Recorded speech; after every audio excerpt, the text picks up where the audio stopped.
My daughter can't breathe right. She's 4.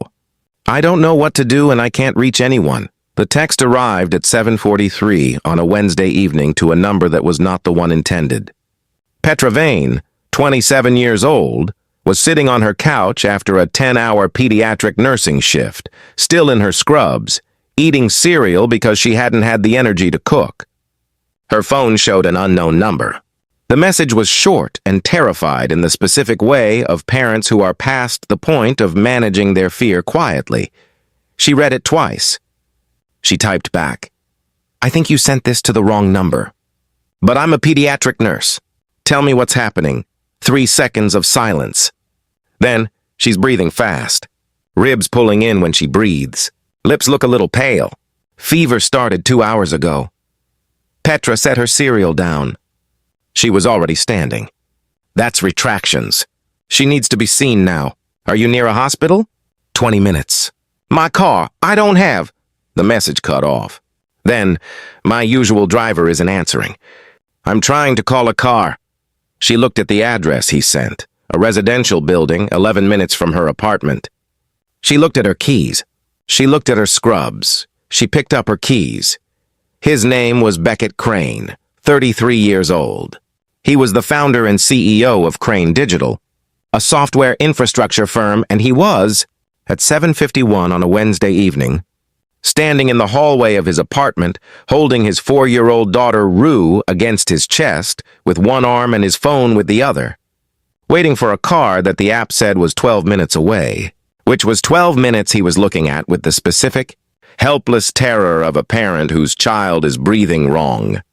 He had meant to text his assistant, whose number ended in 4471. He had texted 4417. He had not noticed. What he had noticed was that a stranger had responded, with clinical precision, and had asked the right questions in the right order and had told him, in the calm, authoritative voice of someone who knew what they were seeing, that his daughter needed to be seen now. His phone rang. "Unknown number." He answered. "I'm 8 minutes away," said a woman's voice. "Keep her upright. Try to keep her calm, and tell me if her lips get any more pale or if she stops wanting to cry. Crying is good right now. Who are you?" He said. "Petra, I'm a pediatric nurse. You texted the wrong number." A pause. "I'm coming anyway." She arrived in 8 minutes and 40 seconds. She had her nursing bag, the one she kept packed from habit, from years of overnight calls, from the general philosophy that being prepared was cheaper than being caught without. She assessed Rue in 60 seconds in the hallway. Moderate respiratory distress, oxygen saturation low enough to need monitoring, fever of 102.4. "We need to go now," she said. "I'll drive." Beckett looked at this woman in scrubs, who had received a misdirected text and driven to his apartment, and was now standing in his hallway with a pulse, oximeter on his daughter's finger with the calm efficiency of someone who has done this before and is not frightened, which meant he didn't have to be. He picked up Rue. He followed her to the car. At the emergency room, Petra's pediatric nursing credentials and her clear handoff report to the ER team, respiratory rate, oxygen saturation readings, fever onset, timeline, compressed the intake process in the way that accurate information always does. Rue was seen within 4 minutes of arrival. The diagnosis was croup with moderate respiratory distress. Treatment was effective. Her breathing eased within an hour. Beckett sat in the chair beside Rue's bed and felt the specific, bone-deep relief of a parent watching their child's color return. Petra stayed until the first treatment response was confirmed. She did not have to. She had simply not left yet. When Rue was breathing easily and had fallen asleep with the swift completeness of an exhausted child in a safe place, Beckett looked at Petra across the hospital room. "You came," he said. "You didn't have to." "You said she couldn't breathe," she said simply. "What was I going to do?" He was quiet for a moment. "You drove your own car. You stayed 3 hours. She's 4, she said. That's the whole reason." He looked at his daughter's sleeping face, the small chest rising and falling with the easy rhythm it was supposed to have. "I have no way to adequately—" "You don't have to," she said. "This is what I do." It's not what you do for strangers who text you by accident, he said. She looked at him with the direct, tired eyes of someone who has worked 10 hours and driven across town and sat in a hospital chair and does not regret any of it. I don't think that's how it works, she said. A person needed help. That's the whole qualification.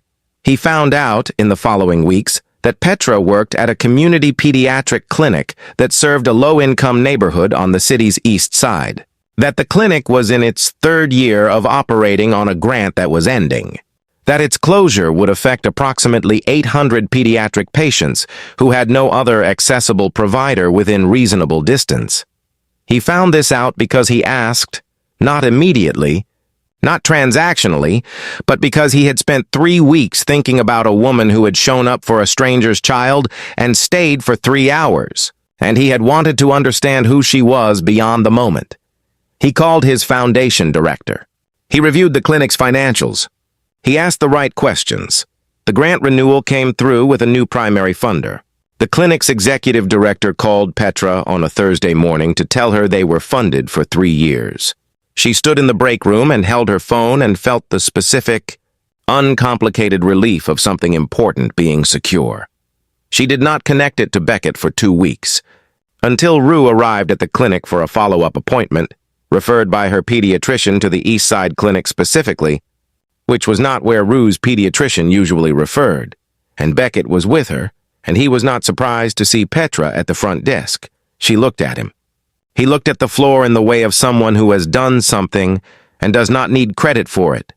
"The clinic," she said. "You showed up for someone you didn't know," he said quietly, "because they needed it." "That's all I did," Rue tugged his sleeve. She looked at Petra with the clear, uncomplicated recognition of a child who remembers warmth. "You were there," Rue said. "I was," Petra said. She crouched down. "How are you breathing?" Rue demonstrated, taking a large, deliberate breath and letting it out slowly with great satisfaction. "Perfect," Petra said, and meant it in more than one direction. "Show up. Answer the text that wasn't meant for you. Bring the bag you packed for emergencies. Some of the most important things you will ever do will arrive as mistakes, and the choice is always whether you treat them that way. If this story touched your heart, please like, share, subscribe, and comment. Let's spread more stories of kindness and hope together.